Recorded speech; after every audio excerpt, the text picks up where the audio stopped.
La mer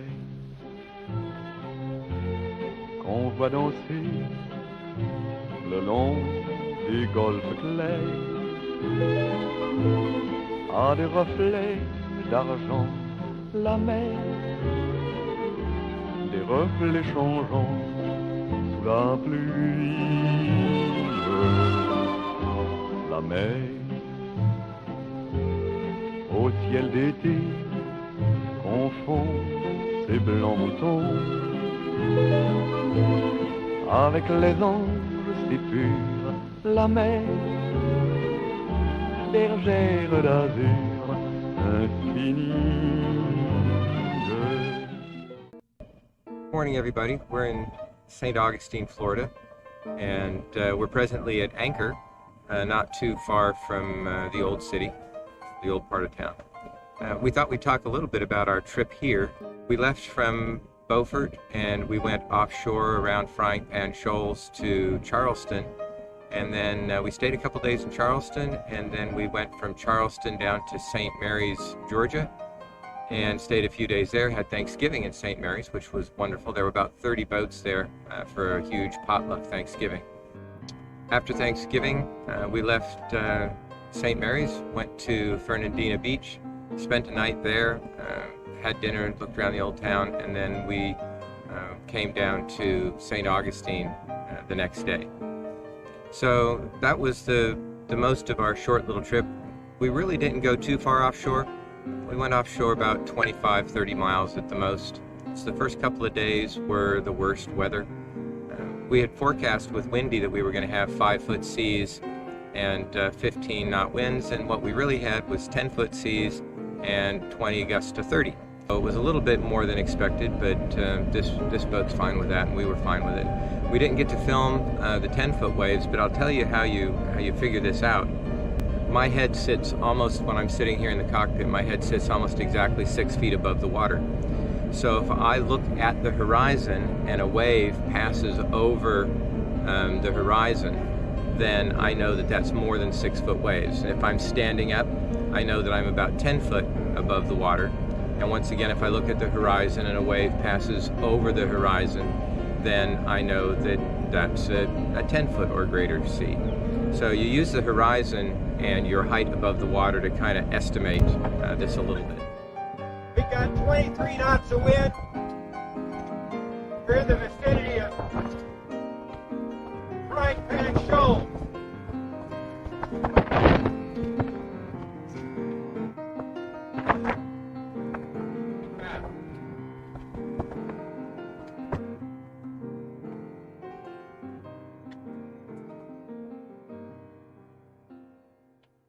Between 6 and 10-foot swells.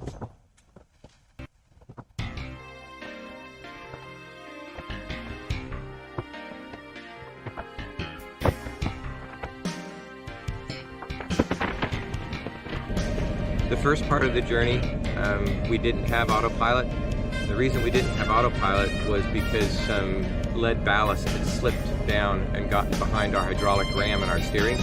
And so I could only steer 8 degrees to port, and everything else was to starboard. So that made navigating the waves a little bit challenging, but it also meant that I didn't trust the autopilot, because at the time, I didn't know if I had an autopilot problem or if I had a steering problem.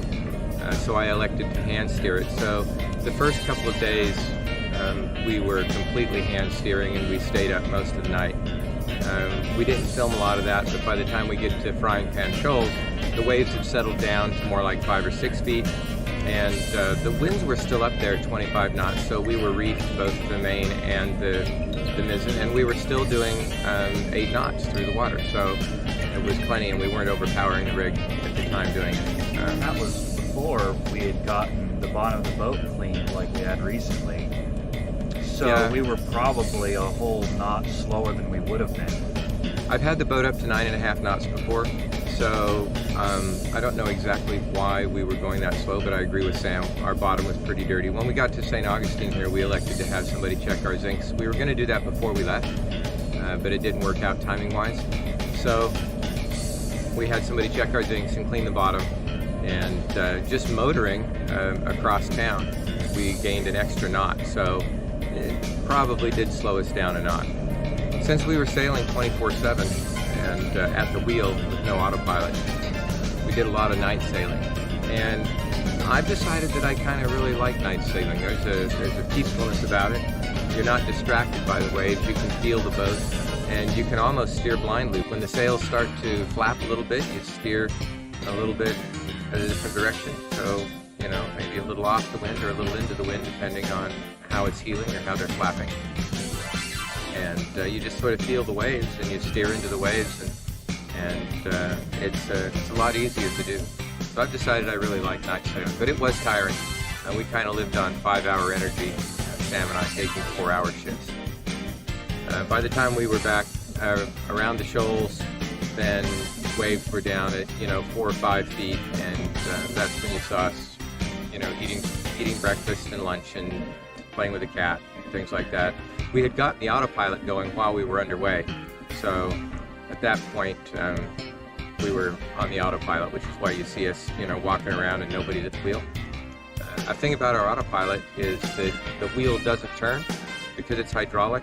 The wheel stays steady. So the autopilot was functioning. We were really sailing, and the wheel just doesn't turn because the autopilot has its own hydraulic pump. Funny story about the autopilot. Yes, we did have a ballast block blocking it, but we had also somehow pressed the breaker at the very back of the port lazarette. Yeah. That was on the actual autopilot box. I'm remembering this now as that happens. The real reason that the autopilot didn't function at all was because of that circuit breaker. Once we had that functioning, then the autopilot worked, but we still couldn't steer more than 8 degrees to port. So that was also irritating. We actually got the autopilot going in Charleston. So the first leg of our journey, we didn't have the autopilot at all, and then we had the autopilot after Charleston. That was when we fixed it. There's I'll have 3. I'll put 2 in the bag. You might have to toss it. not tossing. Why not? That ought to be fun. I don't know if these are good or not, but there's 3 oranges. Thank you very much. I'm gonna work fast to get stuff out of here.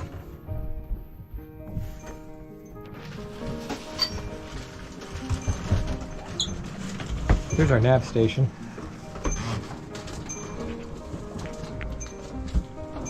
Oh, that's Sam's scarf.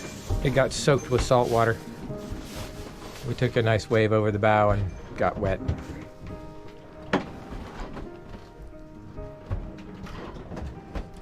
We have a VHF and a single sideband.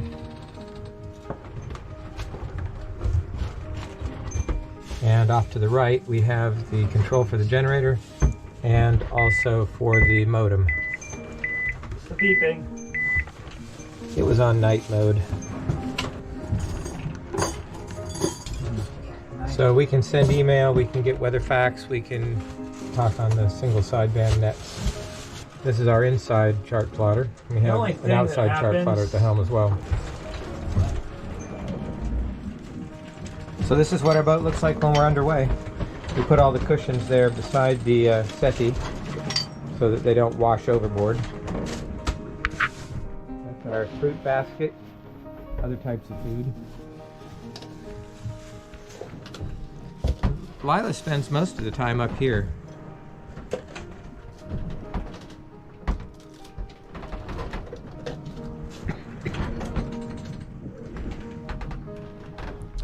There's the bee berth. Hannah's sleeping. You gonna wave, Hannah? I guess not.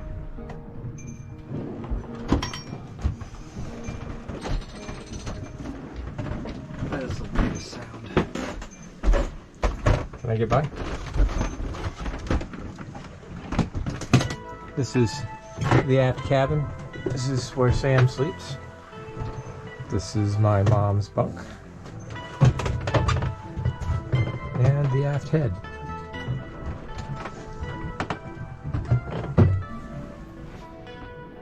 This hand pump we have is switchable. It can go to our drinking water or to our salt water or to just regular freshwater tanks. There's a switch under the sink while it's rocking.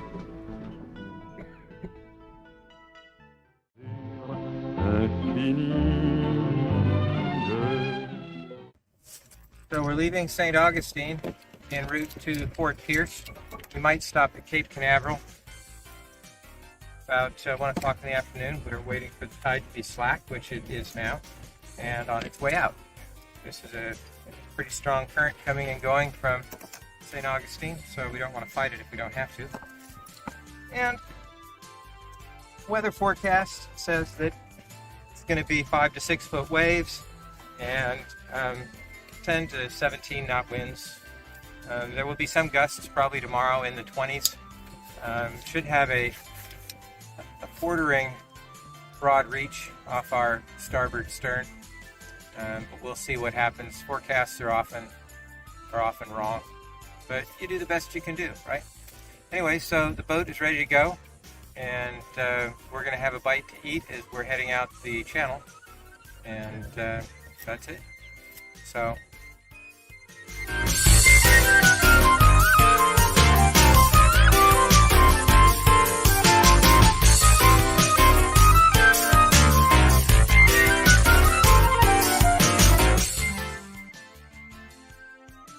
These are our gas lines.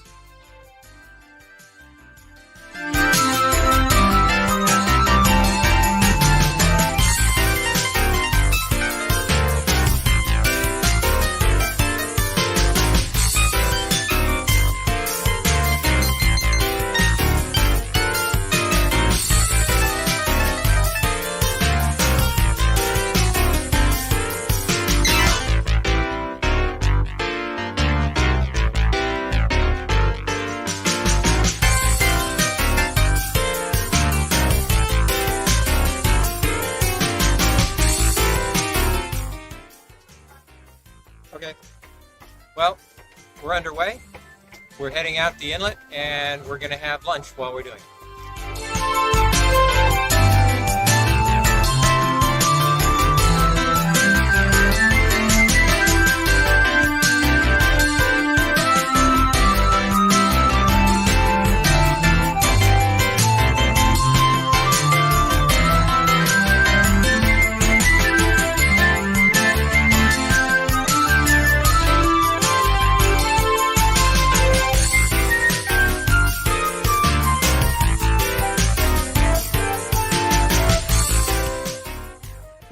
Well, the seas mellowed out an awful lot after we got out of the inlet. 4 to 5 foot swells, about a 15 to 20 second period between them.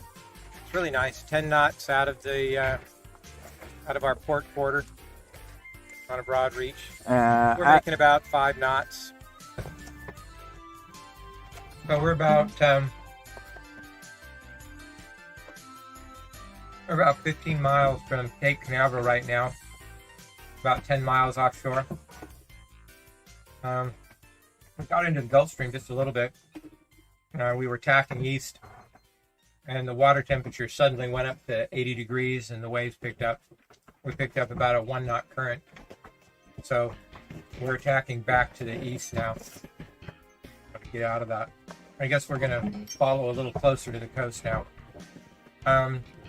Winds are about 10 knots, about 320. So we've been on a broad reach the entire time. And now it's time to eat again. We're having a pasta salad. I don't think we're going to go into Cape Canaveral. I think we're going to bypass Canaveral and go straight for Fort Pierce. At least that's the plan at the moment. So when we left yesterday, the knot log wasn't working. Probably just had some growth or a barnacle stuck to it or something. And so I went all night with no speed indicator except speed over ground from the GPS. So this morning I decided to pull up the floor, create a nice 2-inch geyser of water in the boat. And we pulled the knot log out to clean it up. Stuffed a rag in the hole. Sam cleaned it out, and then we put it back in again. So now we have a knot log spinning as well as our speed over ground from the GPS.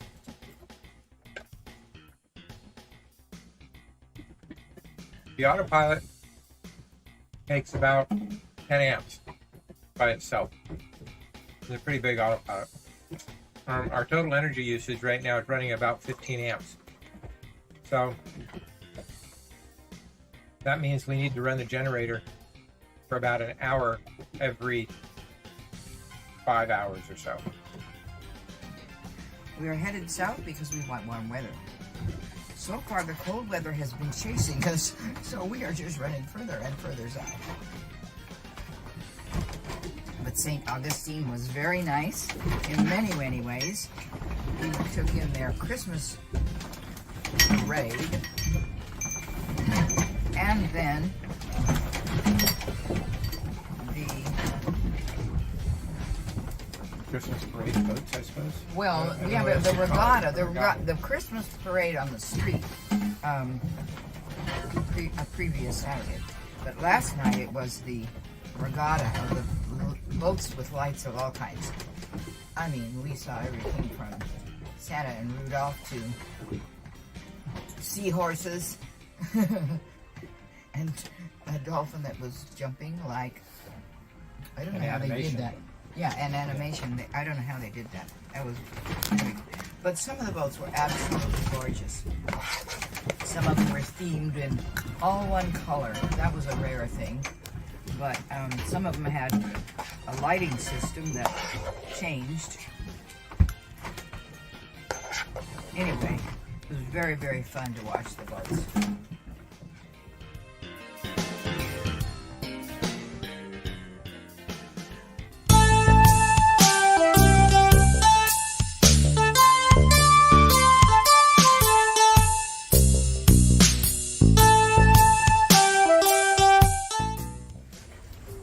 This is night shift log number 2 of my trip to Fort Pierce. The night is absolutely beautiful and clear. We're making about 4 knots and about 10 knots of wind. Jenny's partially reefed and the red lights are on and the generator's on. But I thought I'd show you what the boat looks like at night.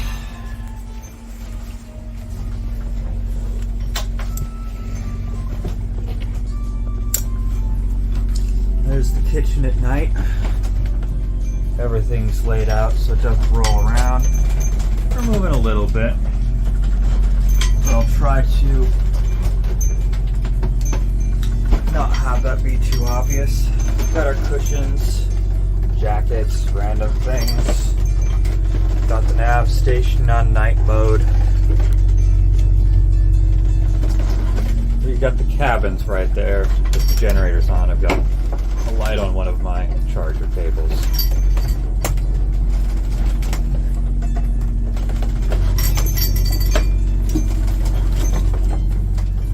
There's the cat. Oh, I don't know where the cat is. Probably the beavers.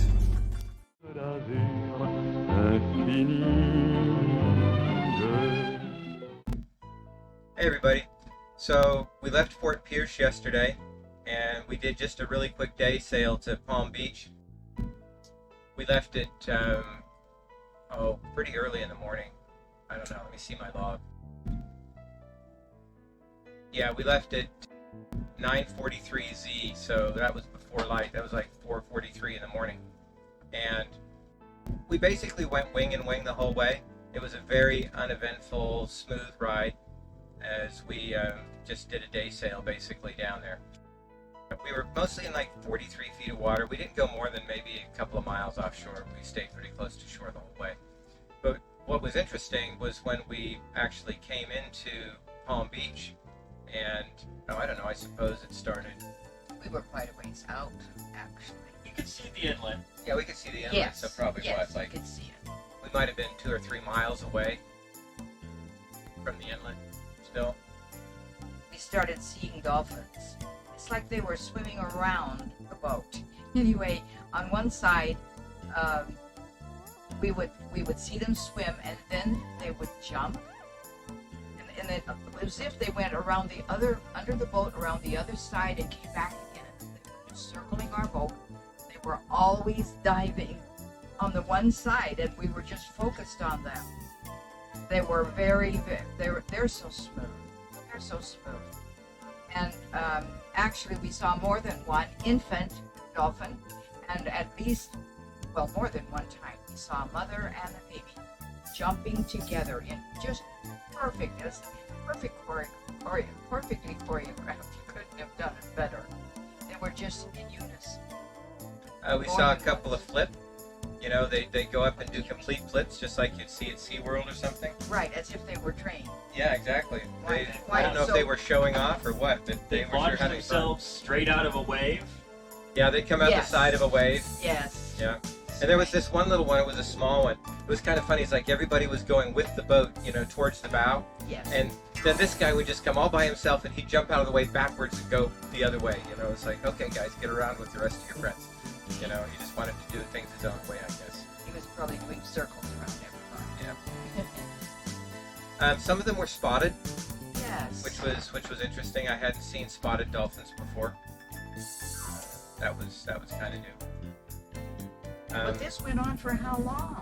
We watched Oh, it was like watched it was like an hour, maybe an hour and a half. I mean, we were like 3 miles out, like you said, and they were still going right up until the inlet. It So was really the highlight of the entire trip. Everything else Yes. was just pre-sailing, but sailing. Everything all of a else sudden- was has been. And then all of a sudden, these dolphins start coming up around us. I think we got some pictures of the dolphins. Sam was trying to take pictures of them on his phone, but it was hard to catch them because you never know when they're going to jump. So you've got like miles of footage of just water, and then all of a sudden one jump. You know. But Got it. when you're just watching it constantly the whole time, then you know with your eyes you can see everything. But it was hard to catch on film and hard to time it right. I've got enough. So we'll show you some pictures of dolphins. Come on, come out of the water. There. There's one right there. Oh, jump right over there. Jump. Oh, they're everywhere. Another one jumped over there.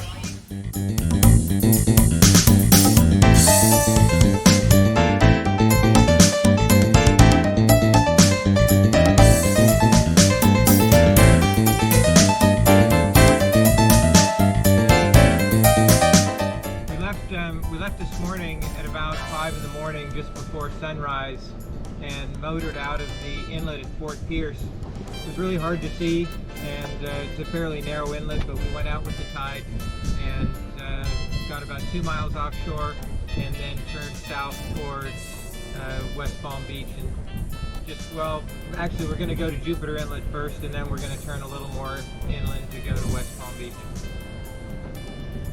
Winds are about 11, gust 13, well I guess they're 15 right now, and we're heading 160 at about 4.8 knots. We're jib and jigger, wind's almost directly off our stern right now, and so we're doing pretty well. Seas are like 3 feet.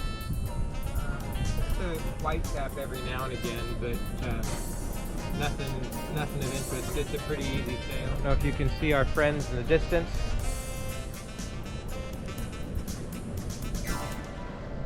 We're only about 1.5 miles offshore right now. The Gulf Stream is pretty close to us. You go 2 or 3 miles out and you're in the Gulf Stream.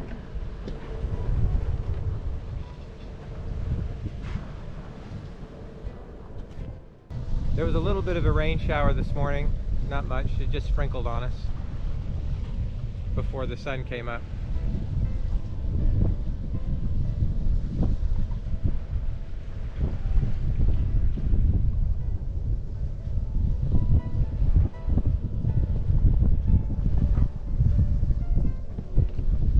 I don't think I've shown you guys this before. Here's our nav pod.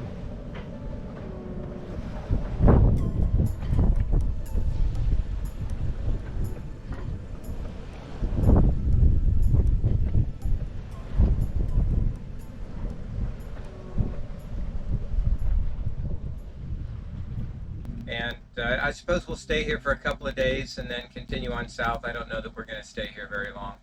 This is just a stopover on our way south. But we were so happy to have smooth water. I mean, maybe that's why the dolphins were around and just having fun themselves. But It was very smooth ride. It was like 74 degrees, and we had a little light rain here and then. Let me see what I said the winds were. They were out of the north at 16. I think we saw a little over 20 once, and we made pretty good time. We were making 6 knots most of the way, wing and wing. So. Hey y'all, we just decided to change our pattern from jib and jigger to wing and wing. And this boat actually likes to do it. It's easier to get wing and wing on Grace than on just about anything else that I've sailed. It's really easy. But we've got to watch out for a jibe. We don't have a jibe preventer, so that's why I've got my hand on the sheet. So if it even starts to go the other way, I start pulling it in really fast. But anyway, we're doing 5 knots now and 11 knots of wind, straight downwind. So that's pretty good. That'll get us to our destination on time. I was a little worried when we left this morning. I wanted to leave last night to buy us more time. I don't like going into anchorages that I've never been to at night. So at this rate, we should be able to make West Palm Beach by about 3:30 or 4 if we can keep this up. It was a nice fun sail. I do assume it, okay. So we had the mainsail out to the port side, and we had the Genoa out to the starboard side, and that gives a whole lot of sail area when you're running downwind. And the wind was almost directly off our stern. I try and keep the wind a little to one side so that I don't have to worry about the main boom crash jibing from one side to the other. But for the most part, it's running straight downwind. And I really don't want it to crash jibe because we don't have a jibe preventer or a boom brake yet. And so a crash jibe with 650 square foot of sail would be rather dramatic, and I don't want to do that. Our friends had a crash jibe during one of the trips themselves, and it tore their solar panel off. Yeah, our friends had a crash jibe and it damaged their solar panels. They weren't very happy. We got them all fixed. That was on the previous trip.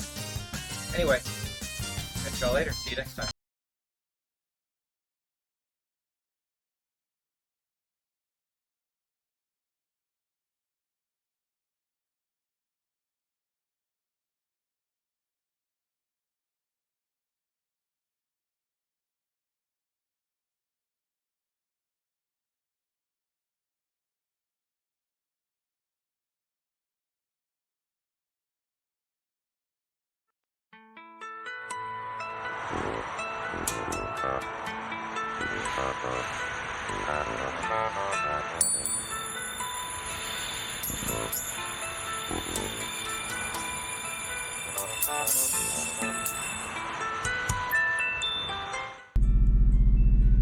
Well, this is a quick status. We left on our way to Marathon, and we decided to pull into Miami instead. So we left last night at about 4:30 in the afternoon, and we were making 6 knots. We were wing and wing, and it was 13 gust 18 out of the north-northwest, and we were doing really well.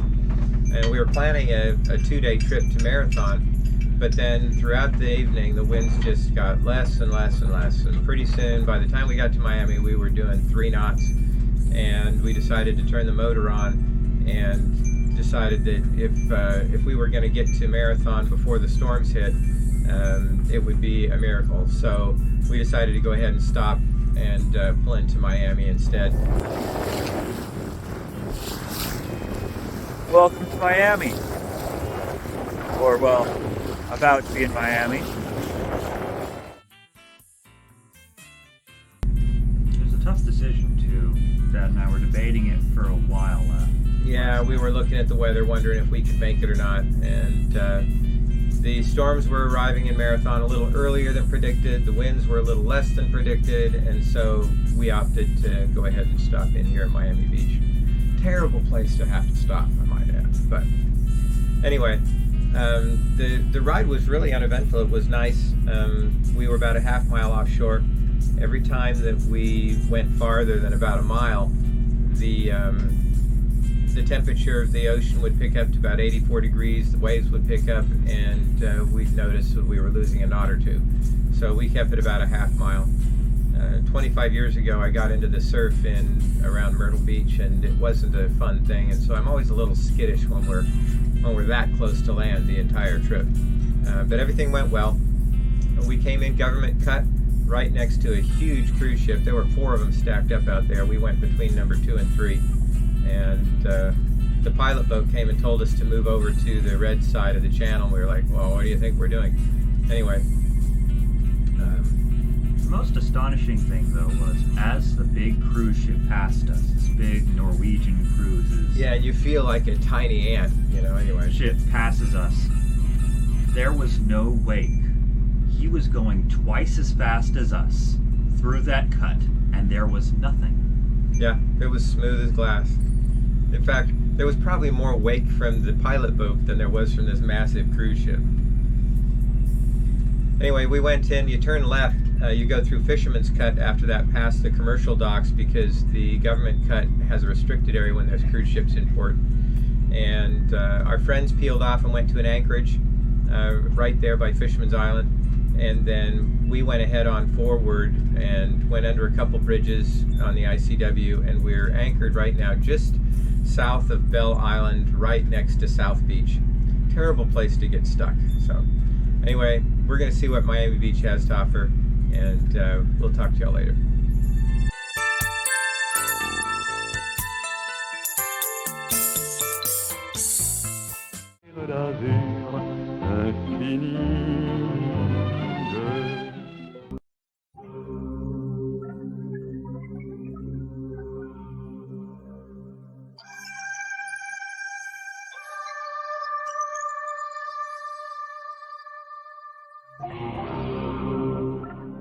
Good morning, everybody.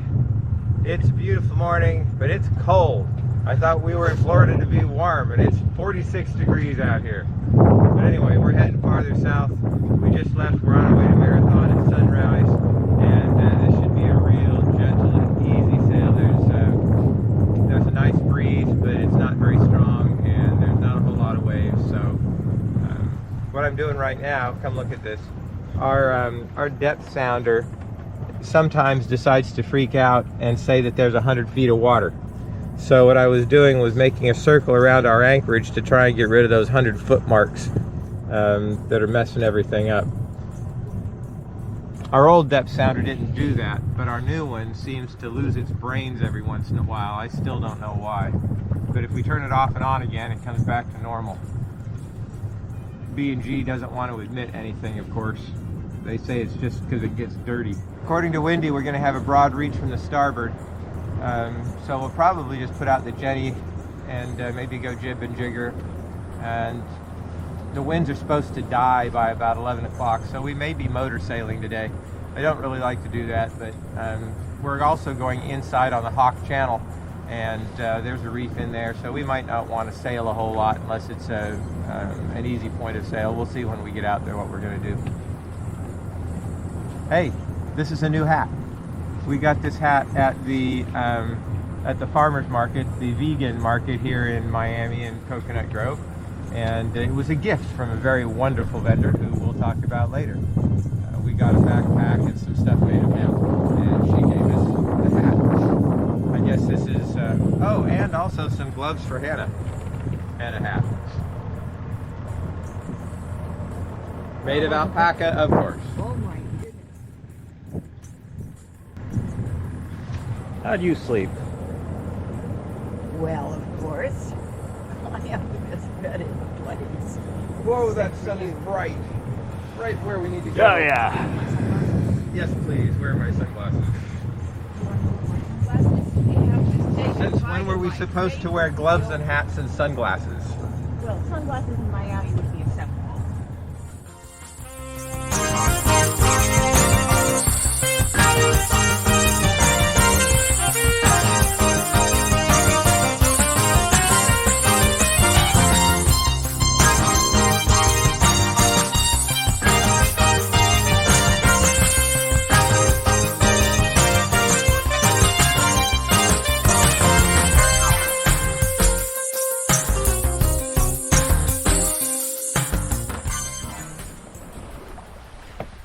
So, anything we want to talk about with the main being hoisted?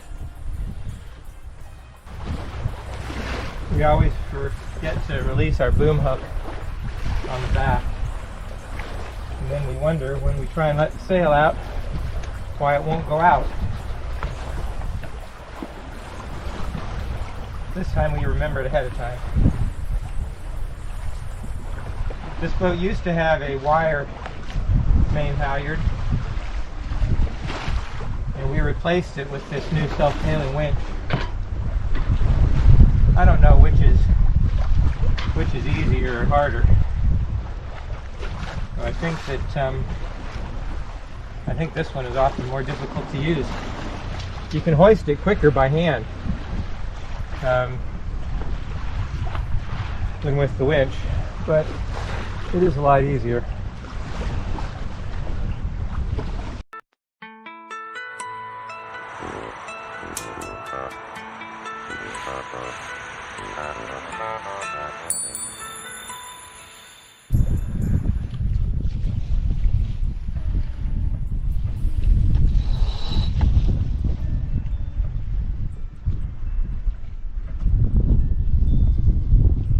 There we go. We've gone from 3.8 to 4.7.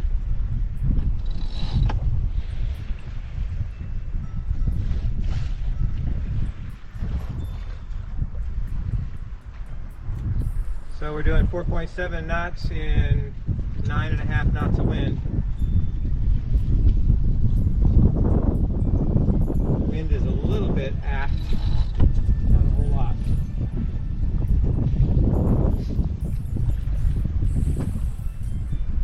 There we go, 5 knots. She's accelerating. 5.1. 9.5 knots of wind.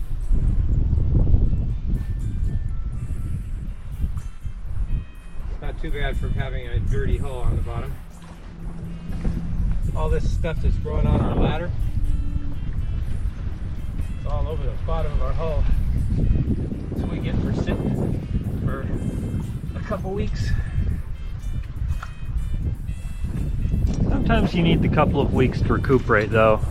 I don't know it's to recuperate. I think it's just being lazy and enjoying Miami and Cocoa Beach. We are in the Hawk Channel, by the way. We are about, let me see how far we are.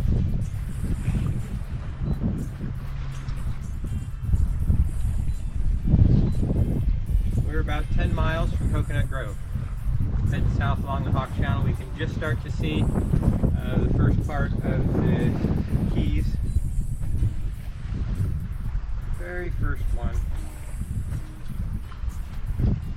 This is the tail end of the inlet from Biscayne Bay. So on the south side.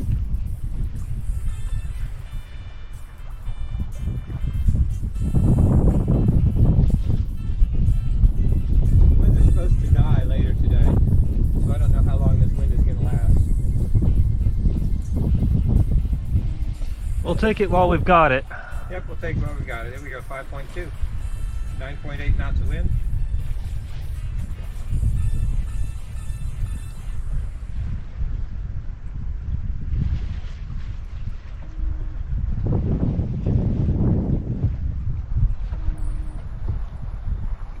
Coast Guard said that there was a small craft advisory of 10 to 20 knots until 10 p.m. Bummer, 10 to 20 knots. Considering that's what we like to sail in, it's between 10 to 20 knots. But right now, the seas are really calm, but that's for the whole Straits of Florida offshore.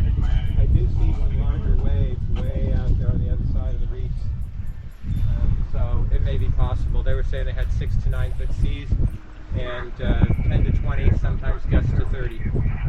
But we're on the inside of the reef. We're only in 18 feet of water. We should get the wind, though, even if we don't get the waves. Well, I mean, we've got the 10, from the 10 gusts to 20. So, I guess. I don't know. It's a beautiful day. It's a little chilly still. The water has changed color dramatically. Over in the bay by Coconut Grove, the water was a very emerald green color. It was pretty water, actually. It was clear. You could see all the way down to the bottom, 10 feet down. But it was a very green color. I guess lots of algae in the water. They have had problems around Miami with the water, with fish die-offs due to lack of oxygen. So people are sensitive to that. But just outside of the bay here, the water has turned back to an aquamarine color. It's very pretty. Mind you, that purple flag was also due to the presence of the occasional... Purple flag? The purple flag for water safety says dangerous water life. That was not just due to the algae, that was also due to Portuguese man-o-wars being present. Oh, you saw a purple flag? That's what it's been every time we've gone swimming. Oh. It's been a purple flag. Right. I think we may have mentioned it, and we took some pictures of it that'll show up on our Miami video. But there were some very pretty Portuguese man-o-war in the water, and there were also barracuda. So we did swim with the barracudas. Oh, barracuda. They were big ones. I mean, they were, 3 feet to 4 feet long. Yeah. We didn't know what they were originally, and apparently, according to the locals, these barracudas are harmless.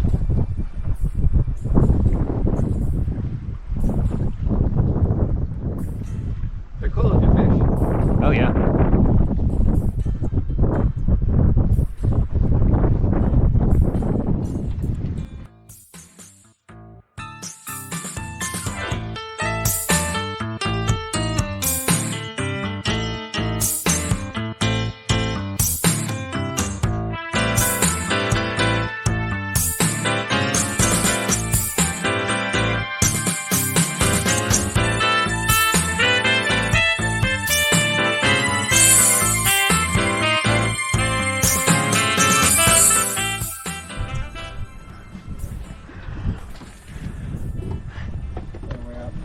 Let us see how this works.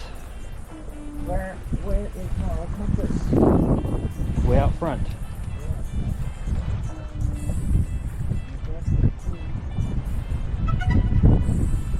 Okay, we need to set. We don't have a lot of time. Well, I hope you know that you're ready to do this. We're going to try it.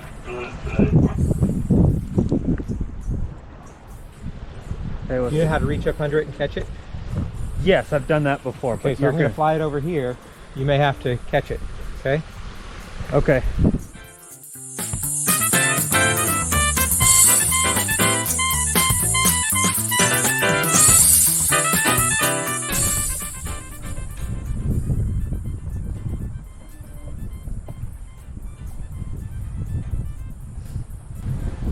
First time flying the drone while sailing. We don't have any of the fancy flotation devices that other people have, but we'll see how it goes.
We're having lunch.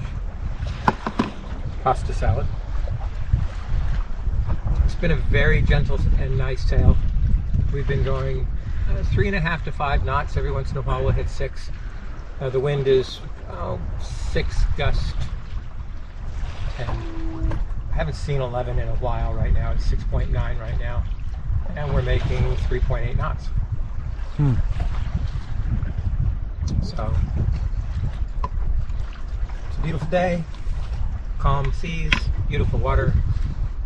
It's nice and quiet.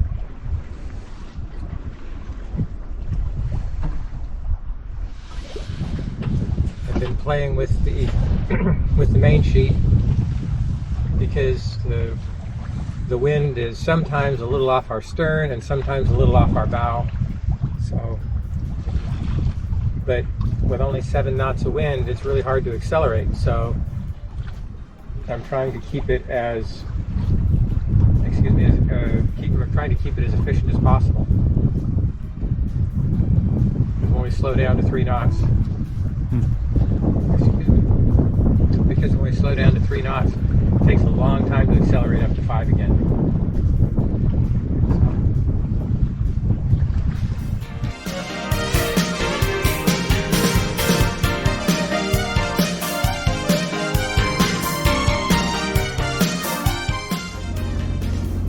Hey y'all, we're motoring again because the wind died. We're at 2.5 knots. So we are motoring the rest of the way to Rodriguez Key. That's where we're going to stay the night. Either that or Pevigny. I don't know, whichever one of the two.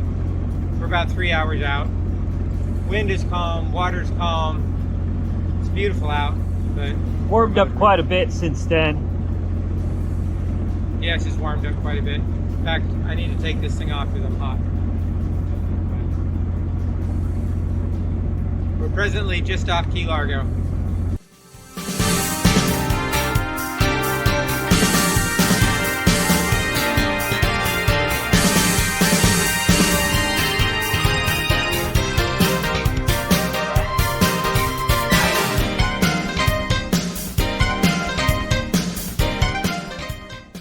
We made it to the anchorage just south of Rodriguez, right off of Key Largo. We're in about 9 feet of water. It's a really peaceful anchorage. There's about 4 or 5 other boats here. I want to take a picture. I have to take a picture too, Sam. No, it's alive. Is it? Yeah. That is bizarre. It's like angel hair You should feel pasta. it. It's nature's angel hair. Cool. I don't know what it is now. No, because we want to keep it alive. We're not going to actually, we're just curious. If it's alive, I want to keep it alive. You know what I mean? It was never connected. It was never off the bottom. It Okay, was good. sitting on the. Okay, Yeah. good. No, I don't want to be the one that killed it. Just because I'm like, oh, that's super curious. What is that? It's like, let's Wait. touch it.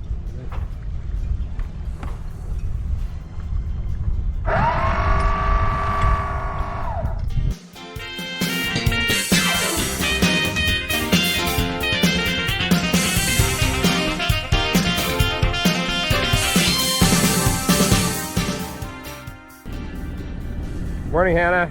Good morning, world. We are just leaving Rodriguez Key. We made it to the Keys. I wasn't sure it would happen.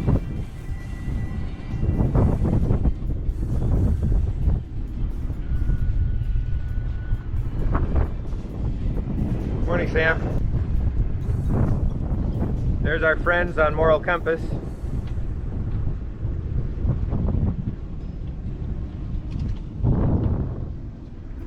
We were anchored just to the just to the northwest side of Rodriguez Key.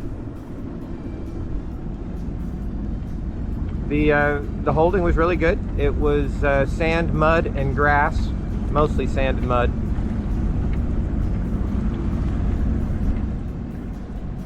We had about 60 feet of chain out, and it was plenty. We probably didn't even need that. We were in about 7 or 8 feet of water.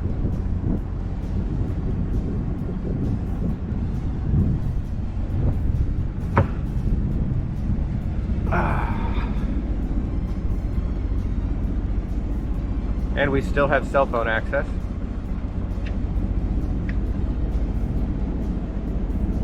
Good morning, everybody. Good morning, Mom. Which end of the island did we go around? Rodriguez Key, right there. Right, that's what I figured. You need to talk louder. Okay. I just wanted to know which end of the island we went around. I figured we'd go around the right end then. Yeah, we went around the north side. And what was connected to the anchor? Grass? Oh, there was just some pretty seaweed that was hooked on it. Pretty seaweed. Okay, that's different. It was kind of a yellow color. It felt really cool. It was like it felt like pasta. Oh, really? It was snake-like? It was slick, yeah.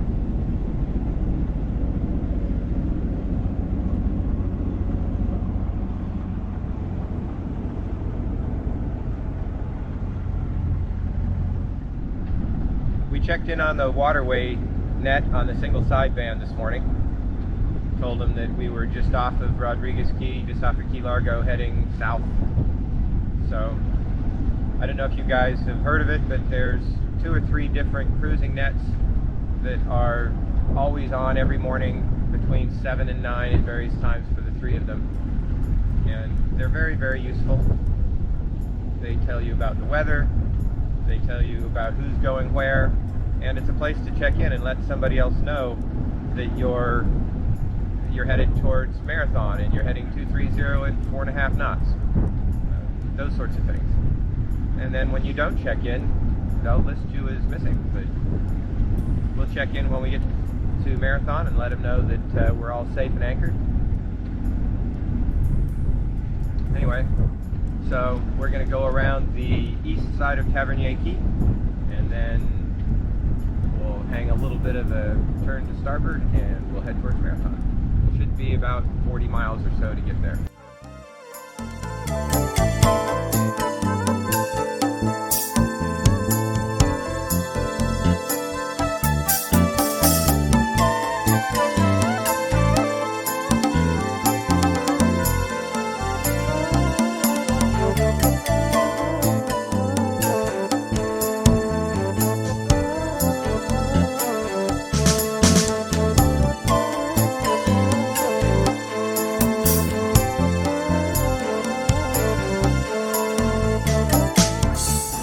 So we're about 20 miles from Marathon, and the winds have pretty much died. They're down to about 4 or 5 knots. We couldn't make Marathon by nightfall, so we decided to start the engine, and we're taking the sails in. We could probably maintain 3 knots at best, but the winds have shifted off our stern quite a bit also, and that's not very helpful.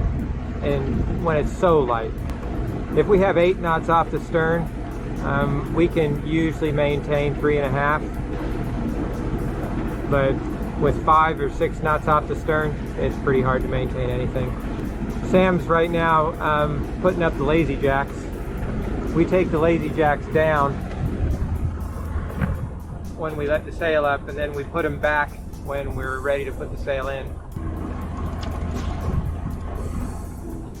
I'm going to slack the mainsail a little bit so that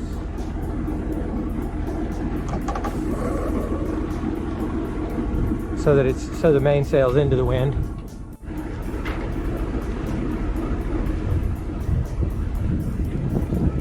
So once we drop the mainsail, what I do is I go ahead and I tighten the reefing outhauls, and that keeps the sail pulled towards the back, towards the stern.